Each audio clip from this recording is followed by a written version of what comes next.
tingali. Papres ka yung huluna kan?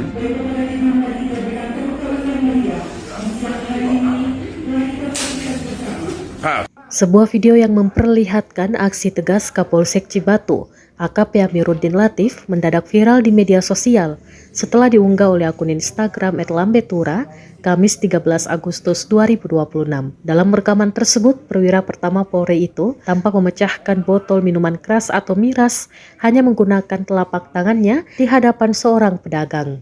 Momen dramatis itu terjadi usai jajaran Polsek Cibatu menggelar razia penertiban di wilayah Garut, Jawa Barat dan berhasil menyita sebanyak 308 botol miras dari berbagai merek. Dalam video yang direkam oleh petugas lain, pedagang miras berinisial SM terlihat duduk tertunduk tepat di hadapan AKP Amiruddin. Sebelum melancarkan aksinya, Amiruddin memberikan nasihat menohok kepada SM bahwa bisnis ilegal yang dijalaninya menjadi salah satu pemicu utama maraknya aksi premanisme dan gangguan Kamtibmas di wilayah Cibatu. Kapolsek Cibatu itu kemudian mengancam akan mengambil tindakan hukum yang jauh lebih tegas apabila SM kembali nekat menjual barang haram tersebut. Sebagai puncak ketegasannya, AKP Amiruddin mengangkat satu botol miras dengan tangan kirinya, lalu menghentakkan telapak tangan kanannya tepat ke bagian atas botol. Dan dalam hitungan detik, bagian bawah botol miras tersebut langsung pecah berhamburan hingga isinya membanjiri lantai. Sontak video tersebut langsung memancing beragam reaksi netizen di kolom komentar.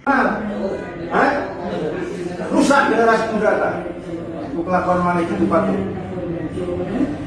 Sini tadi ributnya apa? Gak usik gara-gara ini kan minuman pipa kita. Kayak paling betul. Kayak amanan hidup teh.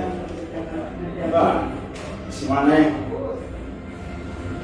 Kejadian sekali beli jualan lagi kali.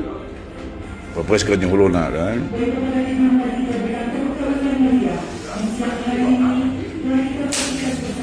Ha, siya.